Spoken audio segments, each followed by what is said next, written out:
SFDCCC. My name is Honey Mahogany, and I'm chair of the San Francisco Democratic Party, and we're calling this meeting to order. Again, welcome back to our regularly scheduled meeting. We have a pretty brief agenda today, so hopefully this will be a quick one.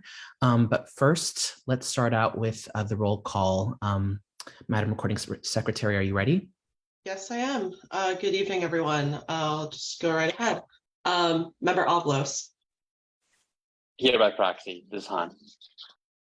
All right, thank you. Member Baraka. Here. Member Barry. Here. Thank you. Member Compost. Here by proxy. Member Chen. Here. Member Dufty. Member Galato. Here. Member Abanez. Here. Member Kim is excused. Member Lacroix. Present. Member Lee is here. Member Loftus. Here by proxy. Thank you. Member Lovett. Here. Chair Mahogany. Here. Member Mandelman. Member Mars is excused. Member Maliga. Here by proxy. Thank you. Member Morales. Also here by proxy.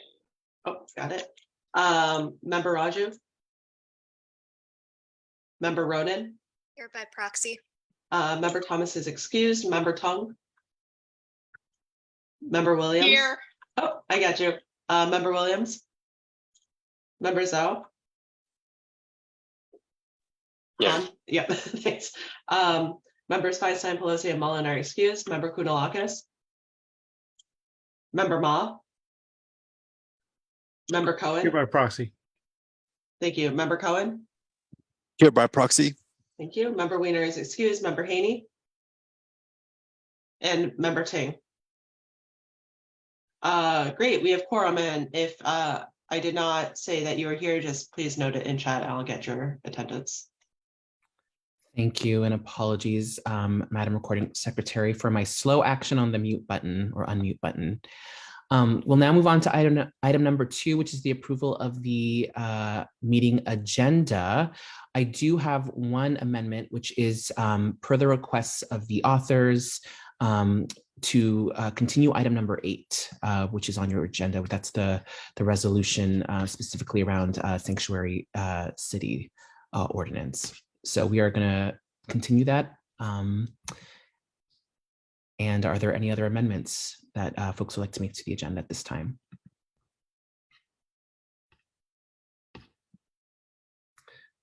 Seeing none, can we have a motion to amend the agenda and approve the agenda as amended? So moved. Thank you. I believe that was Vice Chair Lacroix. Second. Seconded by Member Chan. All those in, I think we can do this by acclamation. All those in favor say aye. Aye. Aye. Aye. Aye. Any opposed? Any abstentions? Okay, the motion passes. Thank you for the approval of the meeting agenda. We'll now move on to item number 3, which is the approval of the meeting minutes. This is the approval of the February 22nd, 2023 meeting minutes. Do we have any comments on the meeting minutes? Vice Chair Braca. I had some revisions, but unfortunately I can't find them. There was something that I wanted to change, but I'll have to look, and hopefully maybe you'll let me change it next week, but I can't find it. I can't find my notes right now, so I apologize for that. Okay, no problem, Vice Chair Braca. If you can either email or text the recording secretary, she can perhaps make sure that we include that in our next month's agenda. I'm sorry about that. Yeah, I don't know what's happened to them. Thank you. No problem. Any other amendments to the agenda or to the meeting minutes? I'm sorry. Seeing none, can I have a motion for the approval of the meeting minutes? So moved. Second. Thank you. That was Abanez, I believe, and then seconded by Baraka. I think we can also do this one by acclamation. All those in favor say aye. Aye. Aye. Aye. Aye. Aye. Aye. Any opposed, nay? Any abstentions? All right, thank you, members. We'll now move on to item number 4, which is general public comment. And for this portion, I will turn it over to our Executive Director, Moises Garcia. Thank you, Chair Mahogany. If you would like to make public comment, please use the raise hand function, which can be found at the bottom of your Zoom screen. If you are listening to this meeting via your phone, please dial *9 to enter the queue. If you encounter any difficulties, please send an email to info@sfdemocrats.org. Each member of the public will have 2 minutes to address the SFDCCC. Associate SFDCCC members have floor privileges and may exceed the 2-minute time limit. I'll promote you in the order that I see your hand raised, and thank you in advance for your patience.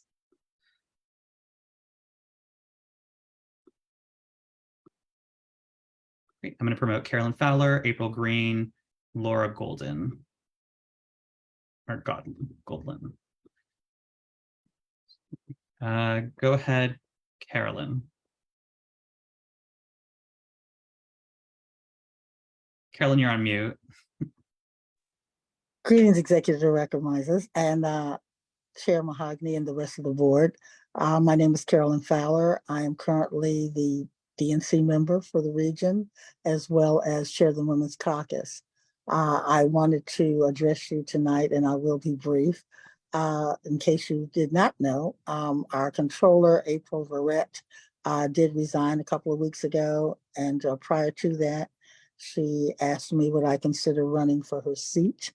And so I wanted to let all of you know I have decided to do that and my intent to run. I'll be happy to share the information with Moises, and he can get that out to you. Hopefully I'll be able to come back after you've received a mailer as well. I'm very proud of my record of work that I've done in the party. I've had several positions. I'm also co-chair for Justice, Equity, and Diversity Committee. We've done a lot of great work celebrating all the ethnicities in this party, which is what we need in order to grow. I will be, I have to say though, at convention stepping down, because I do plan to take the controller role very seriously and make sure that we can manage our funds and encourage more of us to support the party, because we're going to be in a real tough race, whether we know it or not. Every race is tough, but I think this one's going to be particularly difficult because the other side is determined to create constant chaos. But we've done a great job here in the West. I'm proud of the work we've done. I've done a lot of work I'm also a member of the California Senior Legislature. Proud of the work I've done there in terms of proposal writing.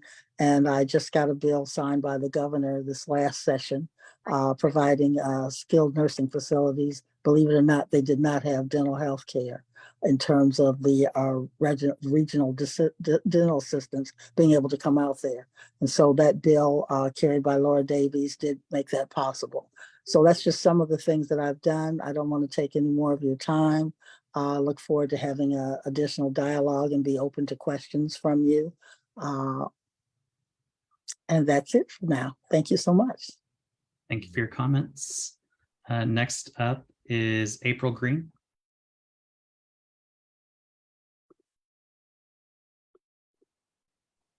I think I'm there. Hi. I hate to put the I can video. hear you. I'm Go in my ahead. car. Hopefully you can see me. How are you? Yes. I just speaking because I'm the honor of Kiete O'Neill, Gloria Berry, and Keith Baraka did a resolution that's on your agenda today. So I don't know, is this the time I should speak or not? Should I? Yes. Okay. I hear you say yes. I just want you to know that I'm asking for the Democratic Party to support the resolution. I'm sure you've heard it's about my nephew, Kiete O'Neill, who was murdered by a San Francisco police officer, Samuela, December 1st of 2017. It's been a really uphill battle. And finally, we're at the Attorney General level, Rob Bonta, who is now investigating the case and also the conduct from the District Attorney Jenkins' office on the handling of it. So this would be a huge support coming from San Francisco, showing that there is support and holding police accountable that are not good policemen. Not all policemen are bad, but those that do put on their uniforms and abuse that should be held equally accountable as any of us as civilians. So I'm just asking for the support. I'm just really here as a voice asking for the support. I think it's strong coming from San Francisco Democratic Party, not just from my family and my nephew that was murdered, but also from the city of San Francisco saying it's time to hold accountability equally for those that's even in the blue unit. It's time for the accountability to cross over to the blue line as well. So thank you for having me on here. I'm just kind of here in support and your support as well. Thank you for your comments. Next up is Laura Golden. Good evening. Excuse me.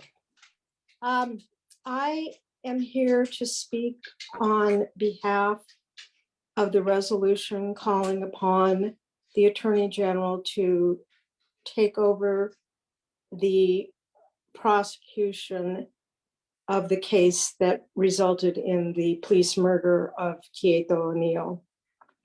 We shouldn't be here today. We shouldn't be here today because it was a terrible, terrible mistake of judgment and an unethical action that our current district attorney in San Francisco took her personal vendetta against her predecessor and turned it into the dismissal of a case. She went further than that. She disclosed to the defense internal discussions, attorney-client privilege, issues that are discussed within the office that would never be turned over to a criminal defendant's counsel unless she was responding to the Police Officers Association. The evidence in this case is extremely strong, and it was correct to have brought the charges against the police officer, the fired police officer. It is incumbent on this body to ask our Attorney General Bonta to take the case and to see it through in a neutral prosecution. A prosecutor's duty is to do justice. Brooke Jenkins chose not to do justice. The Attorney General of California must do justice. Thank you. Thank you for your comments. Next up is Brian Ford. Good evening, everyone. My name is Brian Ford. I am the attorney who represents April Green. I'm here to also speak in support of the resolution concerning the murder of Quieto O'Neill and calling for an independent investigation. We are at not only is this a historic case, but we are at a historic crossroads concerning the involvement of the Attorney General in this case. And frankly, I can only echo what Ms. Golden said and emphasize what Ms. Green has already told you. The reality is that Mr. Bonta's intervention is necessary in this case because the dismissal is a sham. The dismissal is clearly manufactured. It's based in no legal grounds. I'm normally a defense attorney. I represent criminal defendants, and I can tell you point blank, there is no criminal defendant anywhere in San Francisco or this state who's receiving the same treatment that Semioya received by our district attorney. They would not receive the discovery. They would not receive the constructed defense. And the reality is the evidence in this case is very strong. A voluntary manslaughter charge would almost be a shoo-in. It concedes any possible defense. Because the dismissal is such an obvious sham, our system of justice requires an independent investigation. It requires a higher power to take a look at this case and evaluate it. Therefore, we're asking for your support. We thank you for the resolution, and we hope that you vote in support of it. Thank you for your comments. Next up is Natalia Bomani. Hi, thank you all so much. Good evening. My name is Natalia Bomani, and I'm a criminal justice and student organizer at San Francisco Rising. I want to echo all the folks who have followed before me and urge you to support the resolution to move forward the independent review of Kieta O'Neill's officer-involved shooting. I believe that justice is long overdue for April Green and Kieta O'Neill's family, and District Attorney Brooke Jenkins has proven she no longer has the political courage to commit to police accountability, nor cares about the subsequent trauma endured by families wounded by police violence, which makes this independent review all the more necessary for our communities in San Francisco. Thank you for your time. Thank you for your comments. Unless there's anyone else who'd like to make public comments, that's everyone who raised their hand, Chair. All right, thank you. With that, we will go ahead and close public comment. Thank you to the members of the public who showed up to give their feedback on these resolutions. We will now move on to item number 5, which is the appointment of a delegate to the California State Central Committee. I am putting forward Sean Buford, who is the Assistant Deputy Chief here in San Francisco. He's a 28-year-old veteran firefighter with the San Francisco Fire Department, who until last year actually served as the president of San Francisco Local 798. He has served in various leadership positions within Local 798, starting as a station steward in 2001, and was first elected as a director on the board in 2005. Sean was then elected to serve as treasurer in 2011, becoming president in 2019, and Sean is the first Black president in the history of San Francisco Local 798. In 2007, he joined the San Francisco Fire Department's Rescue Squad 2, one of only 2 heavy rescue units in the department, and was promoted to lieutenant in 2012 and captain to 2018. He has been a key leader in the San Francisco Local 798 toy program, helping to deliver toys to hundreds of thousands of underserved children in the Bay Area. And he's also I believe previously served as a delegate to the state party. So I think it's incumbent on us, as the San Francisco Democratic Party, to really uplift the leadership of our partners in labor who have really been the backbone of this party over the last few years. And in addition, I'm really thrilled to be able to appoint Sean Buford because he's also a Black labor leader who still lives in San Francisco. And unfortunately, as we know, there are not a lot of us who are still living in San Francisco. And so I want to really uplift his voice and make sure that it is heard. And so I'm hoping to get your support in nominating him to the state party today. Are there any others who'd like to comment on this appointment? Member Berry. Thank you, Chair. Yes, I've known Sean since childhood in the community, and I grew up in San Francisco seeing how hard it was for Black people to be hired into the fire department. Although me and him don't agree on a lot of housing issues, I definitely am happy to see him be appointed to this position, and I'll argue with him in private. Thank you, Member Berry. Member Ibanez. Thank you so much, Chair Mahogany. I rise in support of the appointment of Brother Sean Buford to be a state delegate. I've known him, I know his work. One of the things that I have to say that was not mentioned is that as an educator, he also started his career as an educator, specifically as a para-educator. And he doesn't forget, and more importantly, he doesn't forget where he comes from, which is really, really important. So I strongly support this appointment. Thank you so much. Thank you, Member Ibanez. Seeing no other hands, can we have a motion to approve the appointment of Assistant Deputy Chief Sean Buford as a delegate to the state party? So moved. Second. I'll give Member Berry the first, and then Member Ibanez the second. Colleagues, can we do this by, I believe we can do this by acclamation. All those in favor say aye. Aye. Aye. Aye. Any opposed? Nay. Any abstentions? Great. Thank you for the unanimous approval of Sean Buford to the state party as a delegate. Are we going to hear from Mr. Buford tonight? No, he sent, the reason that I read his bio is because he actually had a fire commission hearing at the same time that conflicted. So he was not able to be here, unfortunately. But thank you again for your support of his appointment.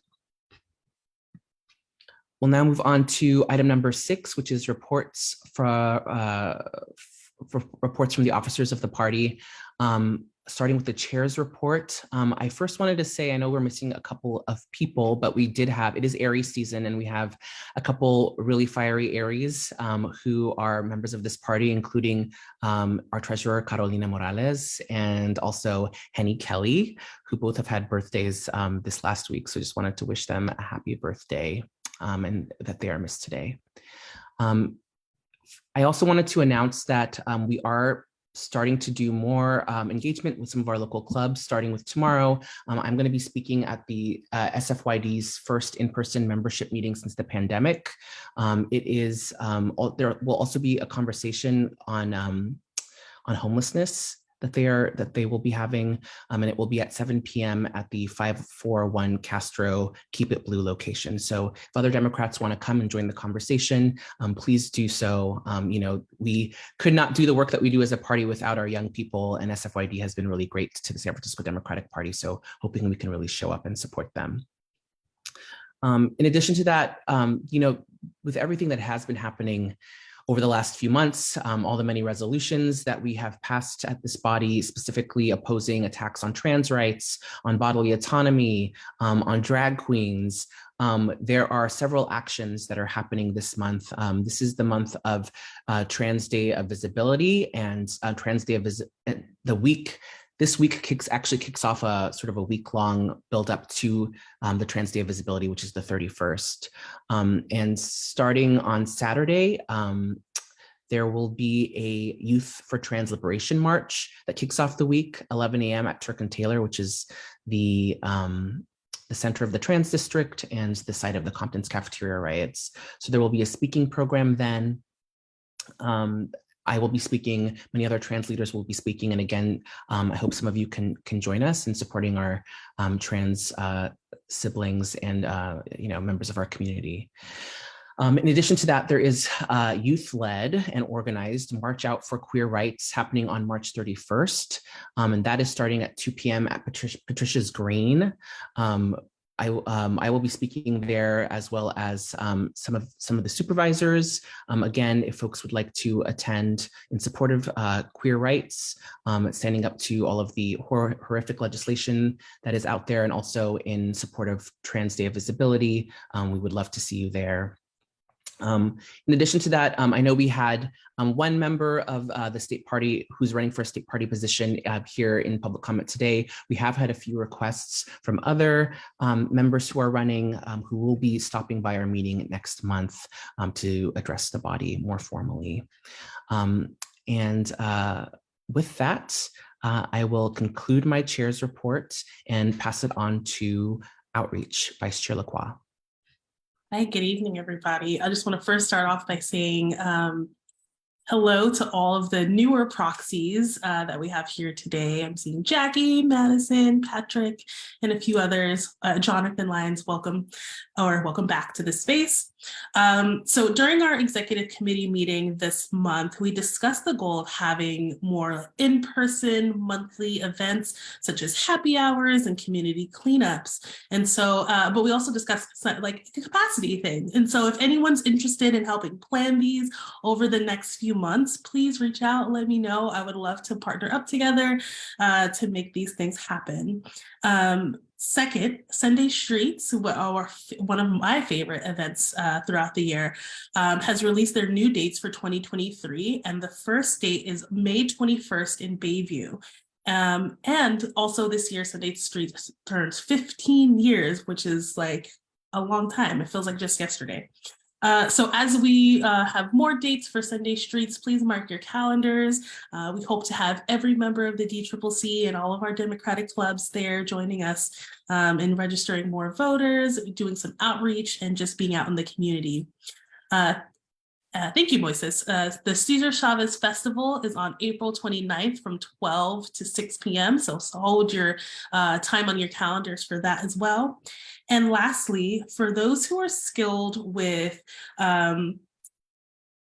puns and wordplay and art and design, we are looking for submissions for some new Democratic Party swag.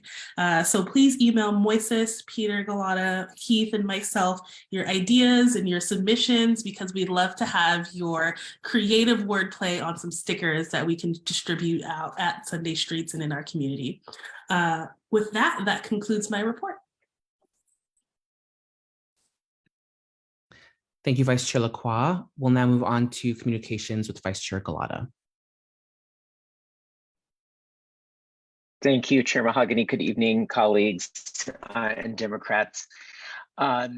Yes, just want to double tap Vice Chair Lacroix's comments just now about swag, and we're excited to get some more SF Democratic Party merch and wearables for the year, but especially for the upcoming convention in May in Southern California. So we definitely want your ideas, and we look forward to seeing you at one of our upcoming events, so we can give you all the swag so you can be representing us throughout the year, and especially at convention, especially all of our new delegates, and also of course our DCCC members, and also our clubs, and just all of our Democrats in the city.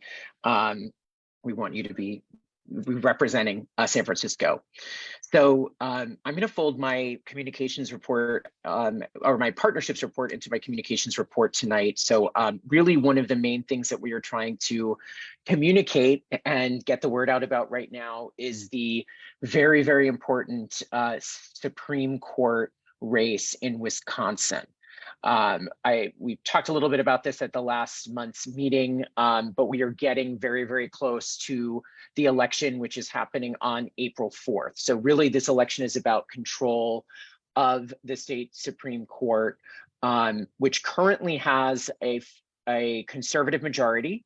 And one of the justices, the conservative justices, is retiring. So basically we're at a 3-3 tie right now between conservative and more Democratic progressive control. So this is a huge opportunity because the court's been conservative since 2008. And basically whoever takes over this open seat will be tipping the bench, to the left or the right, but will be weighing in on abortion rights, any future legal challenges to gerrymandering, and also be deciding if there's a challenge to electoral votes in the 2024 presidential election. So Democrats across the country are really focused right now on Wisconsin. This is a winnable seat, but we need to turn out the vote in the next 2 weeks. So we thankfully have a really strong progressive candidate in the race, Justice Janet Protasewicz, which we've been all practicing how to say her last name, but Justice Protasewicz is running and is aligned with Democratic values. Wisconsin Democrats, the Wisconsin Democratic Party, are doing everything they can to turn out the vote on the ground. And so what the Bay Area Coalition, what we are doing, the San Francisco Democratic Party in partnership with Team Pelosi, is we are making calls to likely Democrats to confirm them to turn out to vote. So the calls are actually really generally easy and positive. They are kind of just, hey, reminding folks, we need you. This is an important race. Wisconsin Democrats are really doing more of the hard persuasion and going door to door for more of the nonpartisan and independent votes in the state. But what we're really doing is just turning out that base and making sure folks know this is kind of an off-cycle election, and getting them to turn out and make sure they're submitting their ballots. So we have basically 2 weeks till the election on April 4th, and we need your help phone banking. So I'm here to recruit all of you to committing to one phone bank before April 4th. We have basically about 6 more opportunities. So if you have your calendars in front of you, we've got this coming Sunday, March 26th, from 1 to 5, drop in anytime, even if you can't stay the whole time, just pop in for an hour. It's really easy to make calls. You can end up talking to like a dozen people in 30 minutes to an hour's time, which we need that. We have next Wednesday, a week from tonight, March 29th, from 3:30 to 5:30. And then we head into kind of the final GOTV weekend, which is Saturday, April 1st, Sunday, April 2nd, from 12 to 5, both days. Monday, April 3rd, 10 a.m. to 5. And then on election day, Tuesday, April 4th, 10 a.m. to 5 p.m. All of these phone banks we are doing in person at the Team Pelosi neighborhood office in the Castro, where we're phone banking last fall.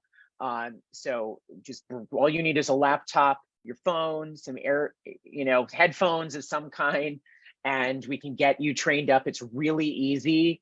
And again, if you can spare an hour, 2 hours, we'd love to see you there. I really want to shout out Susan Pfeiffer, Shannon Fitzgerald, Roz Romney, and the volunteers that have been showing up to make calls and who've just been on the phones for the past few weeks.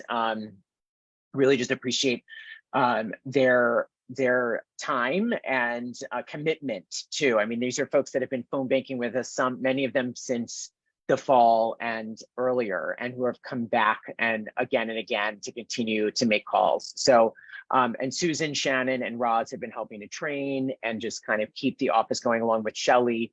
It's just the core team is keeping this going. So home stretch, just a few weeks left. Help us spread the word too. I'll drop the Mobilize link if you can just sign up.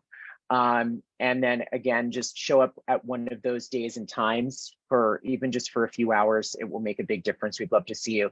We also are just making the call or asked for Democratic clubs to also join us and co-host. I know that Alice B. Toklas, I believe, is going to be co-hosting the final weekend on April 1st and April 2nd. Thank you, Alice. So if other DCCC members want to join in and co-host, we'd love to have you as well. So just let me know. I'll drop the link into the chat, and thank you for your help. And again, thank you to, especially, she wasn't on the call tonight, she usually is, but Susan Pfeiffer, especially again, for holding it down and organizing us for this important race. And with that, I will conclude my report. Thank you. Thank you, Vice Chair Galata. Since we do not have our treasurer with us tonight, Moises, would you be able to give the treasurer's report? Yeah, of course, Chair Mahogany. So just want to let folks know that we have about $22,000 in our combined federal and state accounts, and we are still chasing down about $18,000 from the gala and our previous election cycle. That concludes the report. Okay, thank you. And I actually skipped issues and resolutions. So Vice Chair Levitt, if you could. Sure. Thank you, Chair Mahogany. Just wanted to speak to the importance of these resolutions that have to do with criminal justice. And of course, we decided to continue the resolution regarding Sanctuary City, but that's really important in light of what it says about the community stepping up and ensuring that our city would protect Sanctuary City laws when they're really cynically being challenged. And you've probably followed the facts on the case, so it's good we won't have that discussion. But the important thing to lift up is that there was a groundswell of voices with one of two attacks on Sanctuary City, this one coming from District Attorney Jenkins. And it was clear that when, the communities that defend our immigrants and really, San Francisco communities at large just came to speak out, then she rolled back. It showed that there never was a need in the first place to weaken Sanctuary City laws because ICE has plenty of resources and has the legal means to go after their suspect. So just wanted to lift that up. I was on one of those calls with the community advocates, and there was so much fierceness and passion and commitment. And you could see that folks were organized because they've been through this before. And then the other issue is just, lifting up the tragedies that involve, once again, the killing of, primarily Black and Brown folks in our communities. And it's not enough to have thoughts and prayers when it is committed by police officers. And as you know, last month, DA Jenkins had tried to dismiss the case. The judge had, sort of given more time for that. And so right now, all eyes are on Attorney General Bonta's office, as it is in their purview to conduct an impartial investigation. So California has led the way with AB 1506. And that's state law that allows these cases of police misconduct to be handled at the state level. We can't do this in San Francisco because it's been a political football from the former district attorney who got recalled to now DA Jenkins. And so we all need to abide by the law. And thankfully, this is in the hands of the state. So let's hope that this is settled fairly. But nothing really is fair when people's lives are taken away and families are hurt again and again. And I'll hand this back to Chair Mahogany. Thank you, Vice Chair Lovett. We'll actually also go back to Vice Chair Baraka. Somehow I skipped every other one. I think my head wrap might be too tight tonight. So Vice Chair Baraka, I'm sorry, do you have a report on voter registration? I do. Thank you. Oh my goodness, the sun's coming through. Sorry about that. Looking very what I'm gonna angelic. do. I can't help the sun, but okay, you guys can, maybe I'll go like that. I would just like to say through the sunbeam that thanks to the wonderful voter registration committee, our ED, of course, and Susan Pfeiffer and member Tung. And we had a new presence this week by Joshua Ochoa. And I'm really happy to have Joshua, and Joshua brought some friends. So thank you to Joshua for attending. I would just like to briefly highlight the two dates that member Lacroix mentioned, April 29th for the Cesar Chavez and the May 21st in the Bayview, is that correct? We're definitely going to be doing voter registrations on both of those dates. So if you'd like to get out and talk to the public, please help us staff these tables.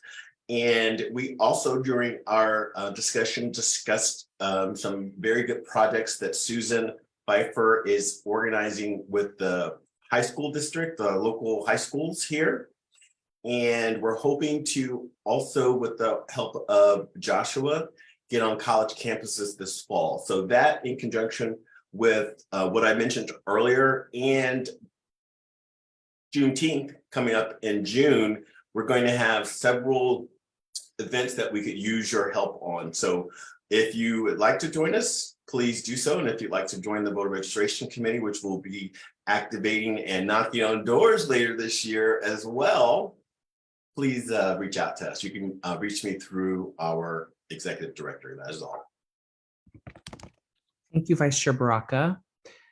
We will now move on to, let's see, interns. Vice Chair Lovett, do you have an update or a report? Sure. As our current interns, Sean and Ishan are doing tremendous work, especially with the Wisconsin special election. We're starting to look at a new crop of interns for the summer and also for fall into next year. So our executive director, Garcia, has created that application. And so we want to roll it out earlier than we have had in the past.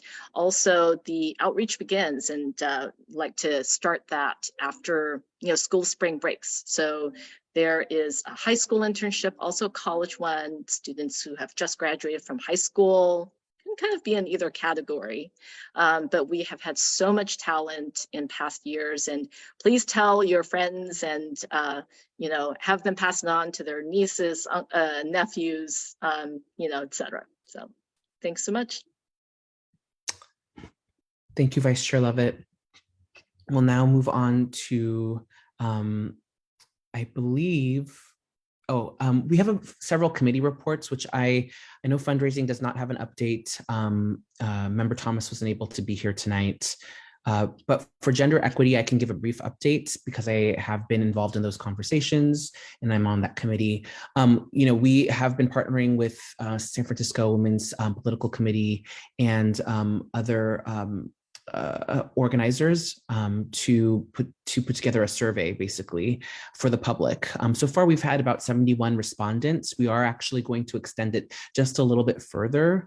Through the end of the month, folks can respond. So far, some of the responses are from a relatively diverse group of people. We've got about 11% of the respondents being African American.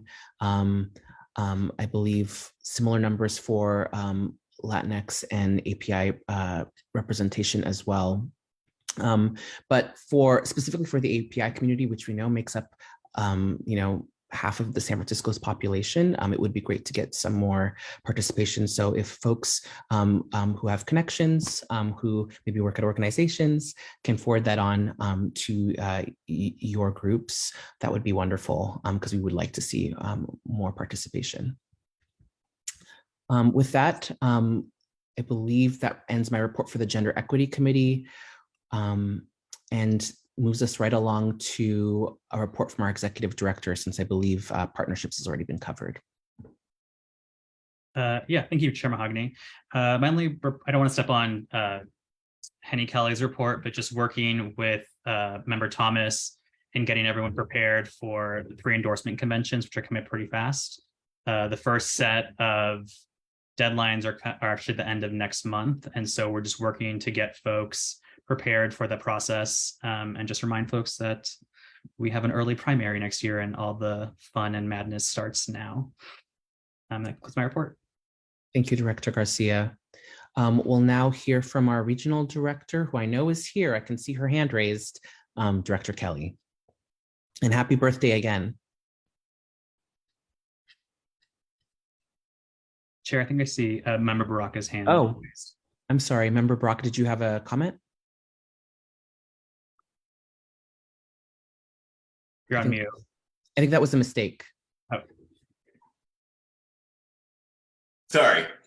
I was wondering if we have or if they released the block of rooms for the convention yet. No, No. no, everything says coming soon. Okay. God knows when soon is. You got to jump on those fast. Yeah, and you do have to jump on those fast. And if you need an accessible room, you should call Emma at the office, and she will make sure that you get an accessible room. And that's a nice thing. What I just want to say is that all of you should read the stuff that's coming out. So the way to do it is go to cadem.org. And when you get there, you can hit on endorsements. That's the main thing at this point, because it will give you all the information on endorsements.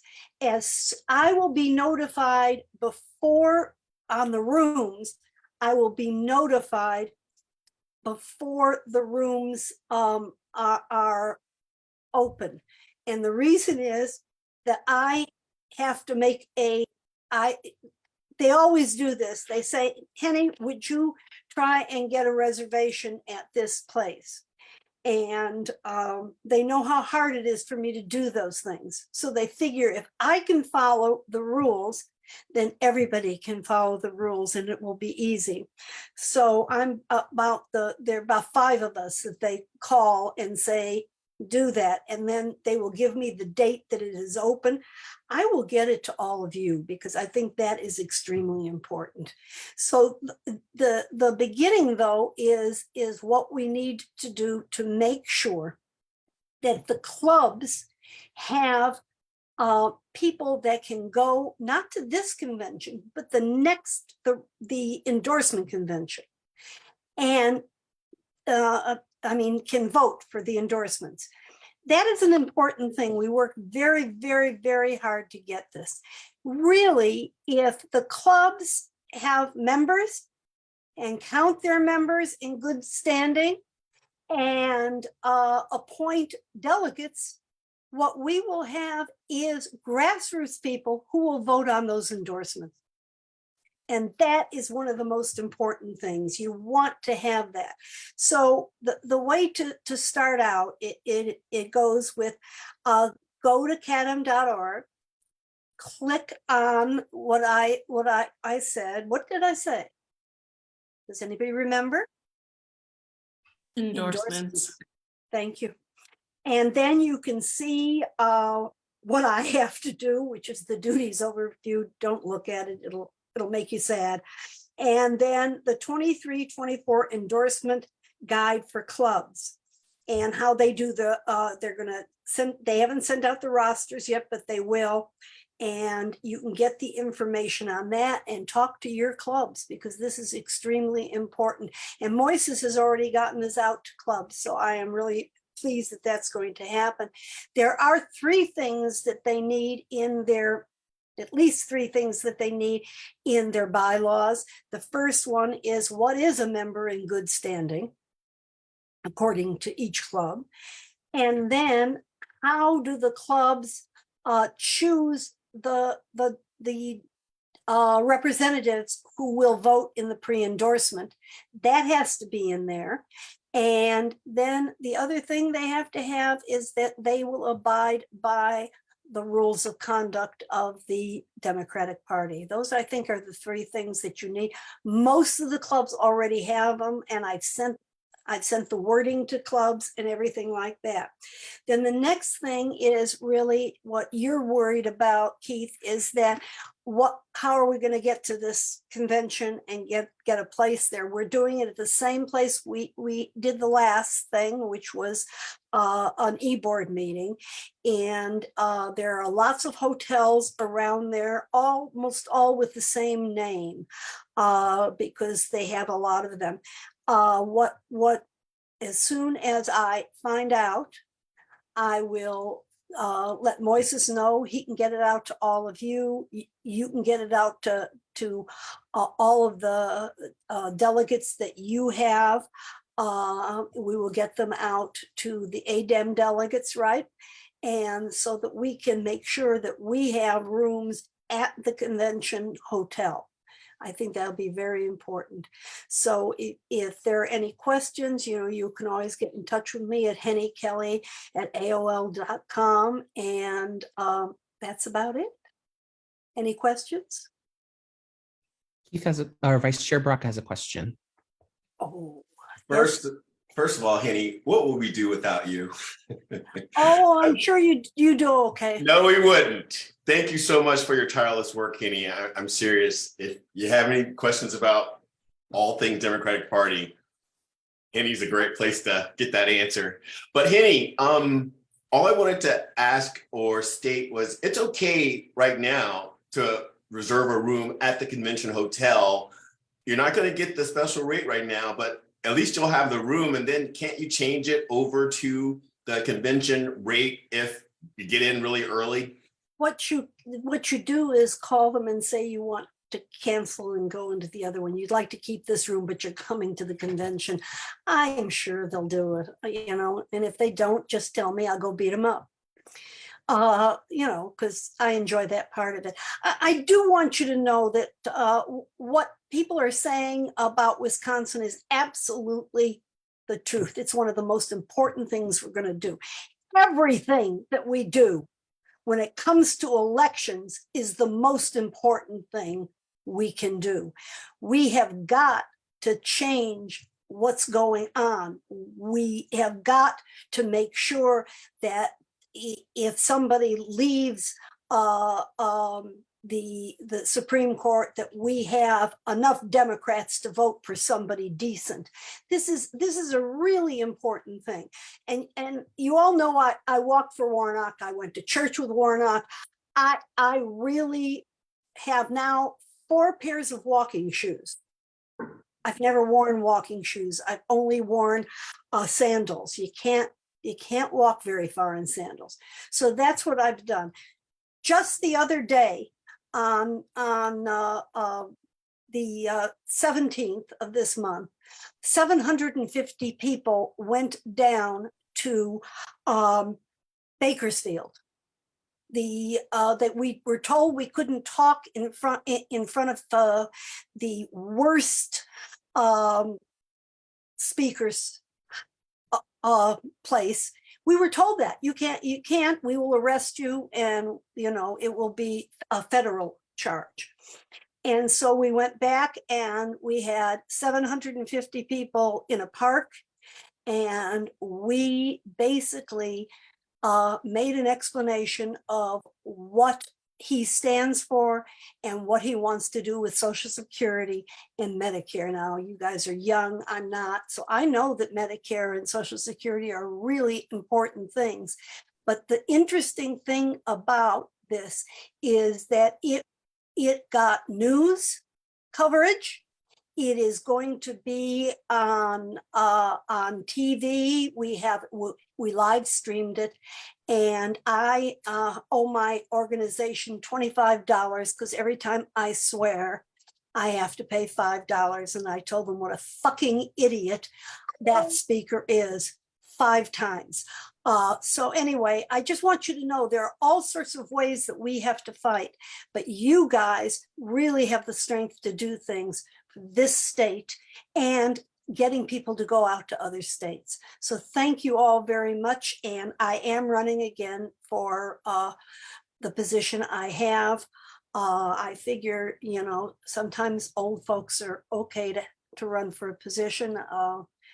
I'm not so sure about the president wanting to run again, but I am sure about me. Thank you very much. Thank you, Director Kelly. Appreciate all of your hard work and for you being here with us tonight. And happy birthday again. Thank you. With that, we've concluded our officer reports, and we'll be moving on to item number 7, which is a resolution in support of an independent review of the Keita O'Neill officer-involved shooting brought forward by Baraka and Barry. Can I have a motion to consider this item, please? So moved. Second. Vice Chair Galata, and then by Vice Chair Lacroix. Thank you, Vice Chair Baraka and Member Barry. The floor is yours. Thank you, Chair. Normally I don't prepare a statement, but today was important enough for me to really sit down and write a few things down that I wanted to make sure I was able to convey. I've had the opportunity to work with many fine members of the San Francisco Police Department in my over 25 years as a firefighter. On every call I ran with the police department, I always felt like they had my back. I'm not going to deny that. But with that said, it doesn't mean that officers are beyond reproach. In the resolution I put forth today, what I'm asking is that the family of Mr. O'Neill have the opportunity to have this case properly adjudicated. I don't believe DA Jenkins is doing that right now. There have been numerous Black men that have met this fate. And while not comprehensive, here's a list of unarmed individuals shot or killed by police in the United States over the last decade. These are a few of the high-profile cases that gained significant national attention. Trayvon Martin, while not killed by a police officer, Trayvon Martin's death at the hands of neighborhood watch volunteer George Zimmerman sparked national outrage and helped ignite the Black Lives Matter movement. In 2014, Michael Brown, an unarmed Black teenager who was fatally shot by a police officer in Ferguson, Missouri, led to widespread protests and unrest. Eric Garner, a Black man who died in Staten Island, New York, after a police officer put him in a chokehold during an arrest for allegedly selling loose cigarettes. His last words, "I can't breathe," became a rallying cry for the Black Lives Matter movement. Tamir Rice, a 12-year-old African-American boy who was shot fatally by a police officer in Cleveland, Ohio, while playing with a toy gun in a park.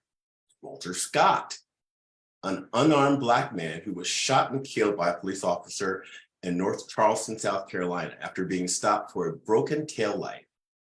The incident was caught on video and led to the officer being charged with murder. Freddie Gray, a 25-year-old Black man who died in Baltimore, Maryland, due to injuries sustained while in police custody, leading to widespread protests and riots. Philando Castile, in 2016, a Black man who was shot and killed by a police officer during a traffic stop in Falcon Heights, Minnesota, while reaching for his wallet to show his ID. His girlfriend live streamed the aftermath on Facebook. Alton Sterling, a Black man who was shot and killed by police in Baton Rouge, Louisiana, while selling CDs outside a convenience store.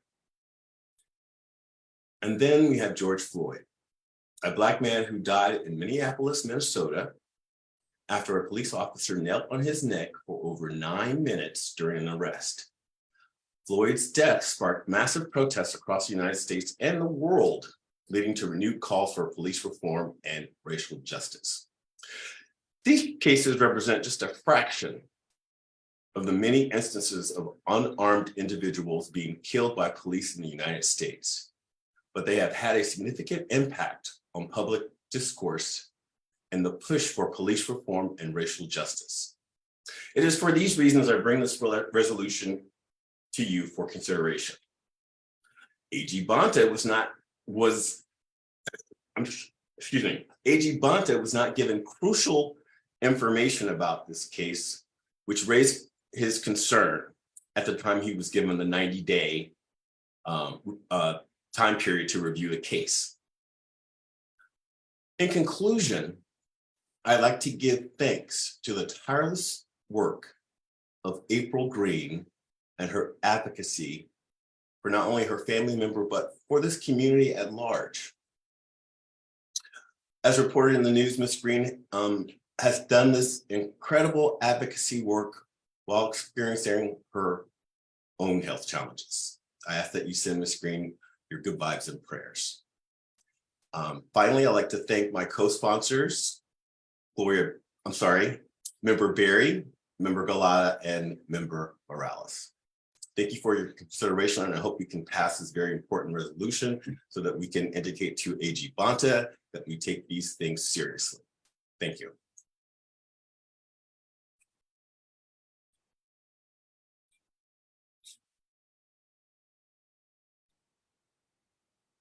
And Member Berry, the floor is yours as well. Thank you, Chair. Happy Women's History Month, everybody. We got 18 women on this body. I think that's amazing.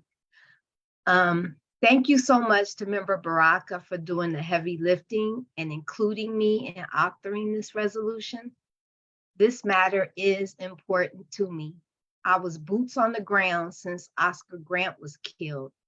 Thanks to video, folks now see what a lot of us already knew.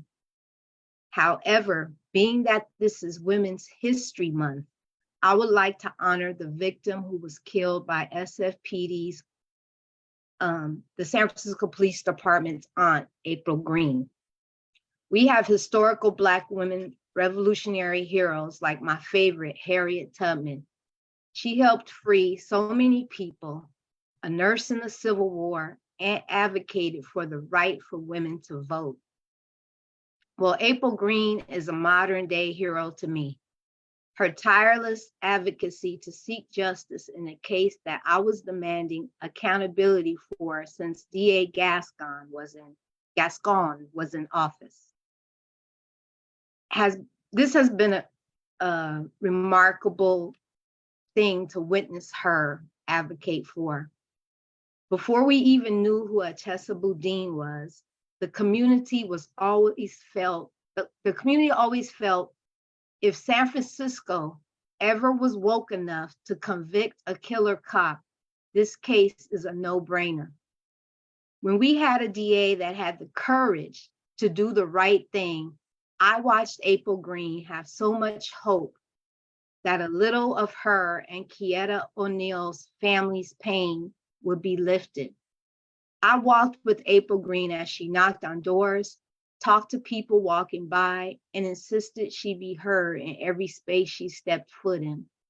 I watched her in court eloquently and powerfully address the judge, and I believe if it was not for April Green's strength, this case would not still have hope. Now that we have a DA that is in the highest echelon of the office, which violated his ethical duty by intending to dismiss the case, I am thankful that April Green, a fierce historical advocate, now has hope again due to Attorney General Bonta's decision to review the case and our DA's action. Thank you. Thank you, Member Berry. Are there any others who would like to provide comment on this item? Vice Chair Galata. Thank you, Chair Mahogany, and I just want to say thank you to Members Berry and Baraka for bringing this forward.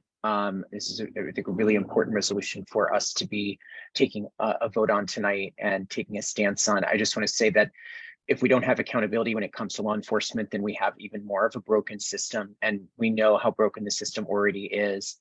And the role of the district attorney's office is to advocate for victims of crime and violence. Why does that stop when a police officer is involved? Quietta O'Neill's family deserves justice, and we also deserve a police department that is actually held accountable to outcomes.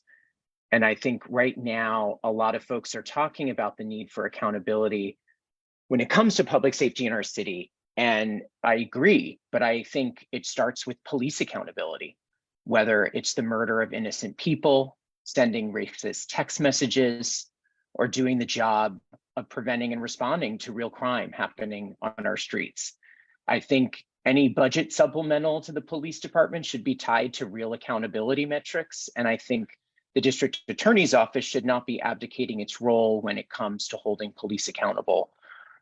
And I agree with the comments made by Laura Golden that we should not be here today for multiple reasons. We need to be having real conversations politically and as a party about the state of accountability in our city. And this is just one of countless examples when we are not seeing justice and accountability served by those who have the ability and the power to do so. And so I just think this is just the state, just a example of the state of our city right now. And so I do hope that we take a stance tonight on this. I want to thank also the advocacy of Miss April Green and for her being here tonight. And I think we need to continue to draw attention to this issue and how we actually work to achieve accountability and public safety in our city. So thank you. Thank you, Vice Chair Galata. Recording Secretary Lee. Yeah, I want to thank April, Laura, Brian, Natalia, and others who turned out, but particularly the folks who spoke to turn out and engage with the Democratic Party. I always think that's so critical, and it means a lot to be able to hear from folks directly.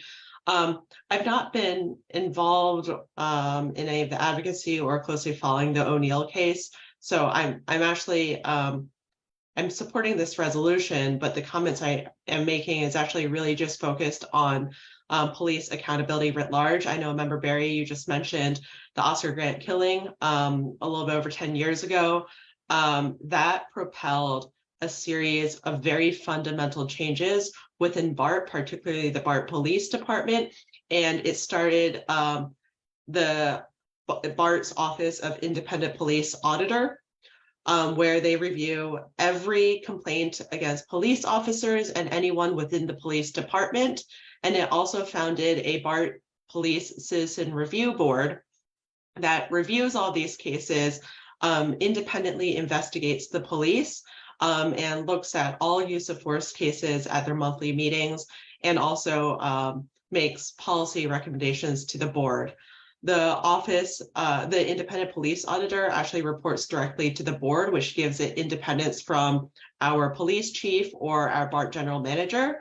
And you know what is really incredible now that we are, 10 plus years in with all of these reforms is that generally we all see this from the BART police chief. The unions are even engaged, the police unions are even engaged in some of this work. We all see this as critical to having the best, the most accountable, and the most high quality police force we possibly can have. And unfortunately, this work came out of tragedy in the shooting, the murder of Oscar Grant. However, I think, it was really the advocacy of his mom and his Uncle Bobby that really propelled these changes. I mean to share this to show that independent review is not anti-police. Independent review does not elicit prescriptive ends.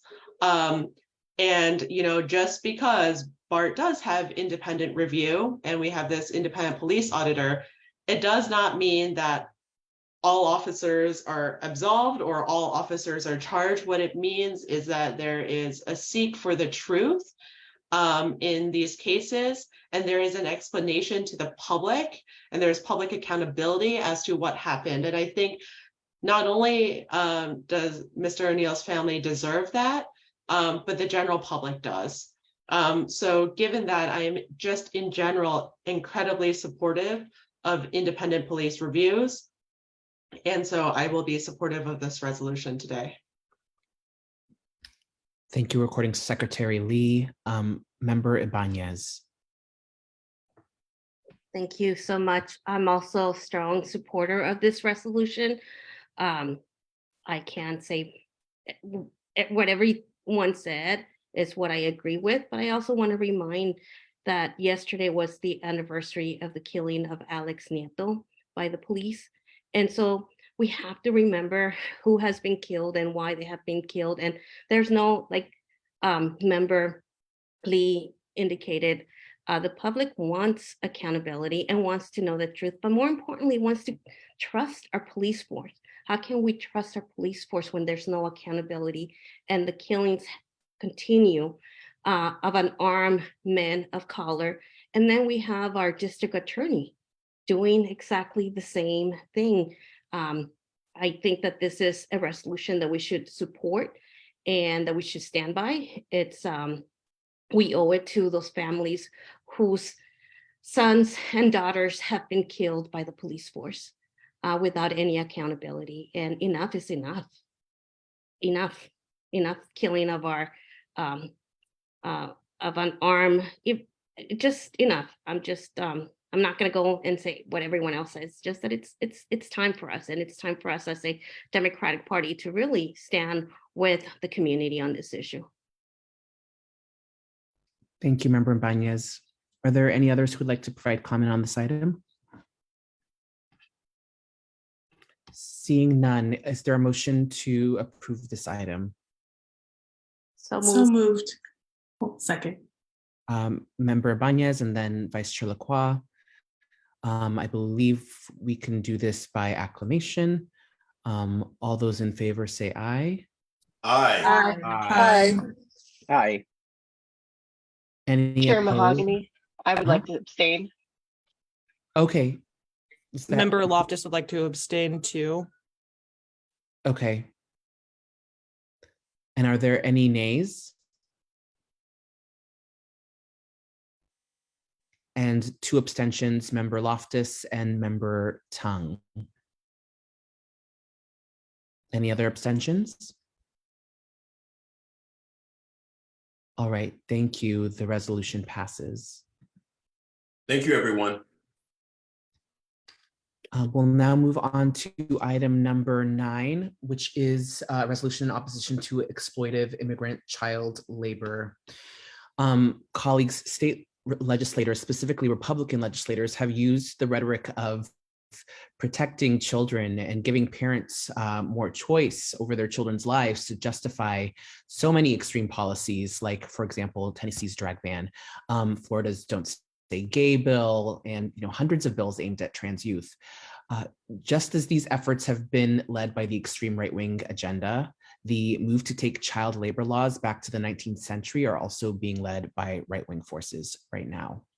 The National Federation of Independent Business is an organization that presents itself as nonpartisan and as a voice of small business, yet it has a track record of overwhelmingly supporting conservative causes and has taken millions from right-wing groups.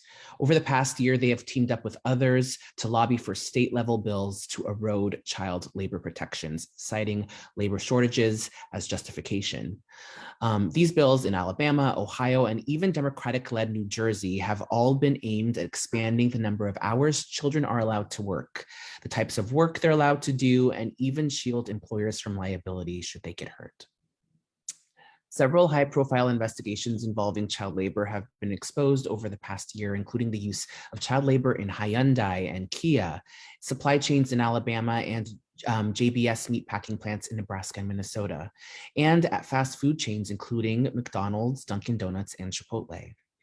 What's more insidious is that many children working in dangerous and illegal jobs are migrants from Central America who have come to seek a better life from their war-ravaged countries and earn money to send home to their family members who could not escape. Members, I hope to have your support denouncing the use of exploitive immigrant child labor and the effort underway currently in legislatures across the country to weaken more than 100 years of progressive policy to protect children from labor exploitation. And colleagues, I would like to make an amendment to the resolution and include the following language in the third whereas clause, and that would be to include the specific laws that are currently threatening the safety of our children across the country. And these laws include Alabama's HB 1410, New Jersey's AB 4222, Iowa's SF 167, and Ohio's SB 30, and also Minnesota's HF 260. That concludes my comments. Would anyone else like to comment on this item? Member Barry. Thank you, Chair. Thank you for bringing this resolution forward. I, of course, will be voting yes to support it. I just wanted to add, though, that I do have concerns about a lot of products and things that we purchase from overseas, what kind of labor practices they are doing. And I know it's sometimes difficult to function without some of these products, but I have those concerns that United States does sell products that exploit children. But thank you. Thank you, Member Barry. Member Banez. Yeah, I stand strongly again in support of this resolution. Having been the daughter of farm workers, I understand and know firsthand how difficult it is to be toiling in the fields, day in, day out, and specifically how exploitive it is, especially for for minors who may not be here with their parents or guardians, and how easily they can be exploited and abused. And we need to ensure that our labor laws are strong to ensure that this does not continue to happen. It's a shame that in this age, we still have to be fighting against these atrocities, especially when we look at the ideology of the Republican Party wanting to take us back to the 1800s, or who knows to what age, that we have to stand strong, and that I'm hoping that this resolution can be passed unanimously by this body. Thank you. Thank you, Member Banez. I don't see any other hands. Can I have a motion to amend this item and approve as amended? So moved. Second. So I heard Vice Chair Lacroix and then seconded by Member Barry. All those in favor say aye. Aye. Aye. Aye. Aye. Any opposed? Nay. Any abstentions? All right, thank you for your unanimous approval of this item. We will now move on to item number 10, which is a new business. Democrats, is there anyone who would like to bring any new business forward at this time?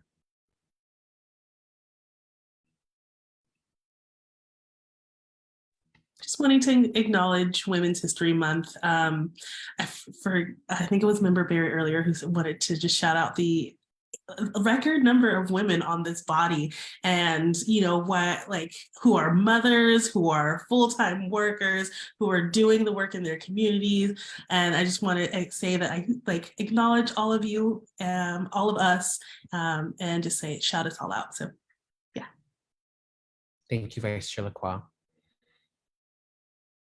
Seeing no other hands, we will then move on to our final item, which is adjournment. But before we do that, are there any in memoriams? Member Barry. Yes, thank you, Chair.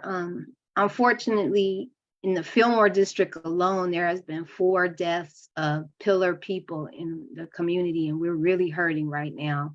I live in the Bayview, but I was born and raised in Fillmore before evictions. However, I would like to say their names. First, Pastor Anthony Mallison, who was my best friend. And then Richard Atkins, who's 26 years of service on Muni, 38 Gary. Dana Gaines, childhood friend, and Robert Johnson, who was a popular professional choreographer and dancer. So thank you. Thank you, Member Barry. Are there any other in memoriams folks would like to add?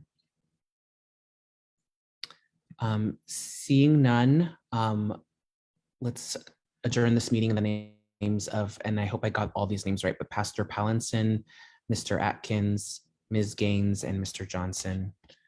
And again, members, happy Women's History Month, and hope to see you out there on the streets. Take care. Good night.